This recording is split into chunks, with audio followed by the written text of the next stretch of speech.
Voilà. Et maintenant, comment enfin activer la force et la présence de l'esprit décideur en nous? C'est tout un programme.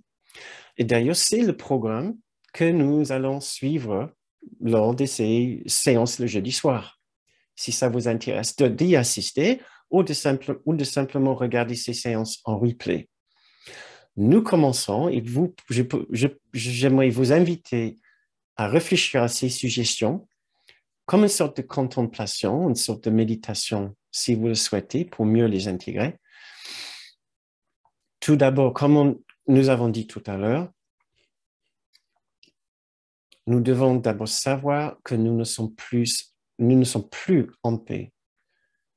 Nous devons d'abord conscientiser notre expérience. Comment suis-je? Pour activer notre esprit décideur, nous devons savoir que c'est ce que nous essayons de faire et pour une raison, parce que nous ne sommes plus en paix. Nous avons besoin de savoir que nous avons besoin de faire notre choix et notre décision. Pourquoi? Parce que nous ne sommes pas en paix. Nous ne pouvons rien faire si nous pensons avoir raison et nous pensons qu'avoir raison nous rend heureux. Nous devons savoir quand la paix nous a quittés, quand la paix a été remplacée par autre chose, quand nous ne sommes plus dans une démarche d'inclusion et d'amour. Et nous devons tout de suite dire, quelque part, je dois avoir tort, je ne veux plus avoir raison. Je ne peux pas avoir raison si je suis énervé. Je ne peux pas avoir raison si je ne ressens pas l'amour. Donc, il faut arrêter de se donner raison. Donc, premièrement, on doit se dire, on doit se poser la question, mais comment suis-je? Je ne suis pas en paix. Il faut tout de suite se dire, je préfère avoir tort. Je préfère avoir tort pour pouvoir enfin être heureux et en paix maintenant. Troisièmement, nous pouvons renforcer le fait que nous avons un choix. Nous avons le choix. Nous ne sommes pas obligés de continuer dans cet élan, dans cet esprit, dans cette dynamique-là. Nous ne sommes pas obligés de croire ce que nous entendons de l'extérieur ni de l'intérieur. Nous pouvons entendre une autre voix. Mais nous devons savoir que nous avons un choix. Nous avons cette capacité de choisir. Nous ne sommes pas obligés de suivre l'entraînement des autres autour de nous. Ils nous poussent des fois dans nos retranchements, justement pour nous faire plonger dans l'ego. Et nous pouvons dire stop. Nous pouvons dire stop. Puis nous devons répéter ce que c'est notre souhait. Nous souvenir de notre vrai souhait. Qu'est-ce que je veux ici dans cette situation? Qu'est-ce que je veux dans cette situation? Qu'est-ce que je veux ressentir maintenant?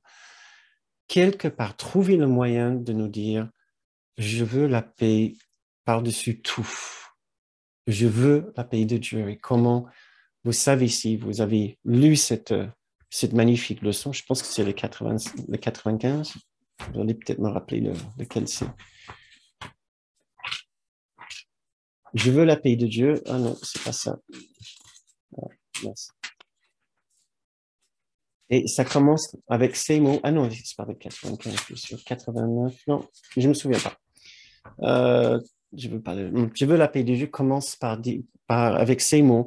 Dire ces mots, c'est rien. Les vouloir vraiment, c'est tout.